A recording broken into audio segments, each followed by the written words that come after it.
Azviite indiri mabasa ekuti chero dai kunzi ndatambura ndashaya chero ndikanzi ndikupiwa mari. I can never imagine myself beating my own mother. Nekuti wari kutengesa madomasi pamusika. Because she's selling tomatoes in the market. Handisi kuti harizi basa, ndiri I'm not kuti saying it's not a job.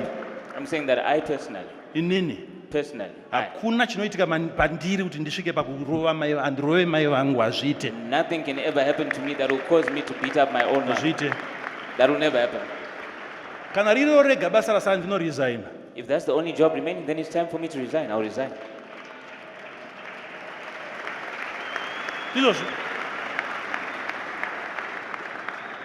Ndofanira kufunga kuti mai vangu ava I have to think that my mother, vasirwa vazukuru vangani.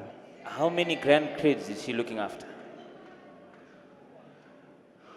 Vana vari kuita misikanzwa wako vofa vosiya vana vese vari kunoungana pana gogo. People do a lot of mischief out there, then they die and they leave Saka their kids gogo for the ava grandmother.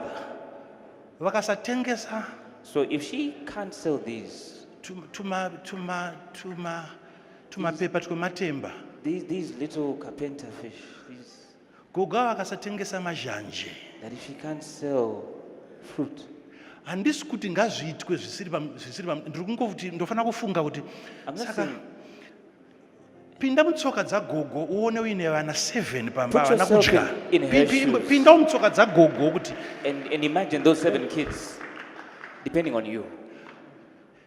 ngative inyika Let's be a nation inoziya zvokurambidza but uchiuti vanhu kana watiregedza icho pane chokuita ngapange paine chokuita where we say if you can't do this, we have an alternative for people to pursue. There's something else for people to do. ini mubvunzo wangu uri kuti ndiri kuda kuziva kuti kana ndarambidza Having forbidden mbuya ava kutengesa this grandmother from selling mazhanje fruits, ndiri kuti voita sei? Handisi kuti musandise nharo ka, Well, ndiri what kuti is she supposed chindiudzai imimi izvi ndo zvakaipa kaizvi, chindiudzai kuti gogo voita sei nevana 7 I'm saying, tell me what she's now supposed to do with the 7 kids varoda that kuenda she kuchikoro, has pari to look kugarwa, after, pari kuda renti, that have chikafu to chiri kudiwa every go to day. school, that have to eat, where rent has to be paid. Gogo voita sei? What is she supposed to do? Ndo zvamunofanira kundipindura pari pasocial media kana chipindura, nyorai muchiti gogo ngavaite zvakati nezvakati. So on social media, if you're going to respond, please go ahead and respond with a list Toudza of what she's gogo kuti supposed to gogo do. zvanzi ndamunda zvakati nezvakati. And then we can go back to Gogo and tell her what she's supposed to do. Tsitsi dzakaenda kupi? Where did our mercy go? Tsitsi Mercy. tsitsi dzakaenda kupi? Where did our mercy go?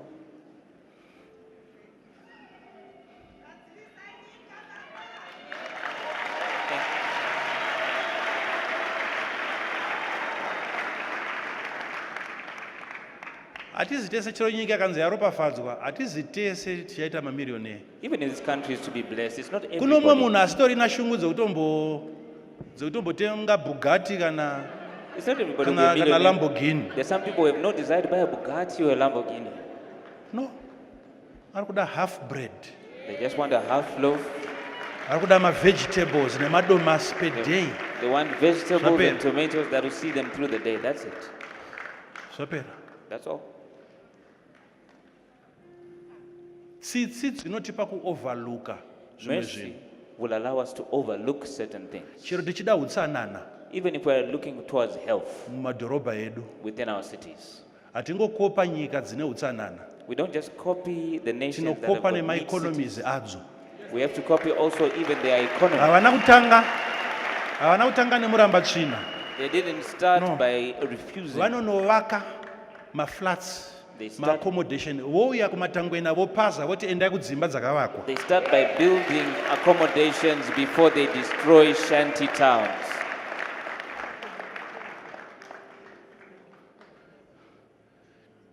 Tikazvibatira padumbu kungoti no, vanhu vangada If we tauni just- yese nemarara. Start this story midway.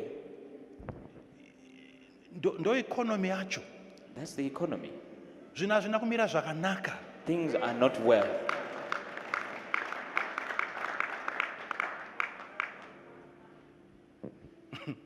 Unoziva here kuti kana uri panguva yekugarika Do you know that if you are living in a time of peace uchiwana, and you have abundant resources, ukanzwa kuti vamwe vanhu vari kutambudzika unofunga kuti vari kuzviitisa.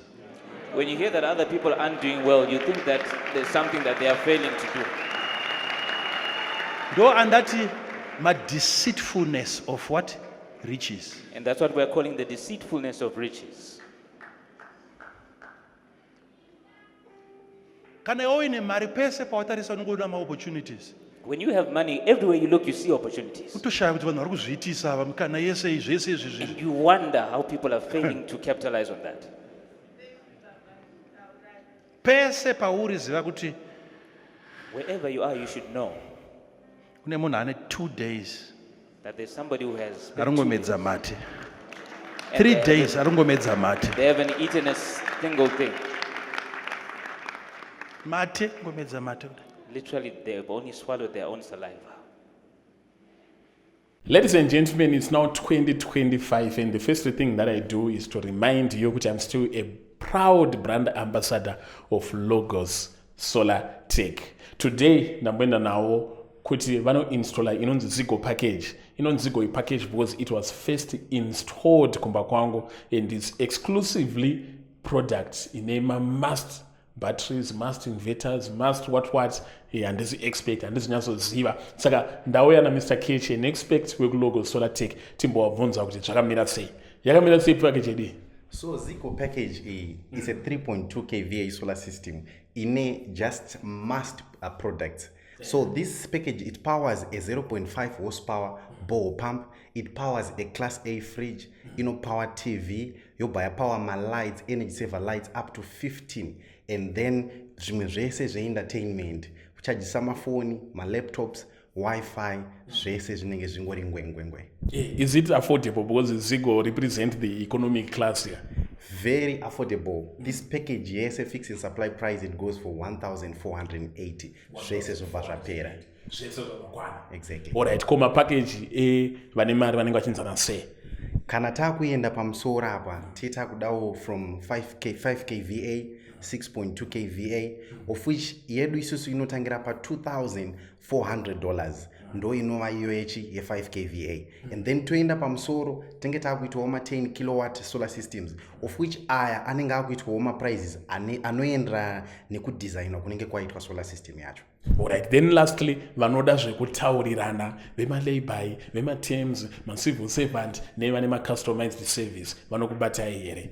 So kana makuda pakutwa zvema-payment plan facilities or credit facility, with just 1.5 you can have this solar system. What deposit 70% of 1.5, and then the balance we attend in 2 months, obva wapedza unakirwa ako nemagetsi ako.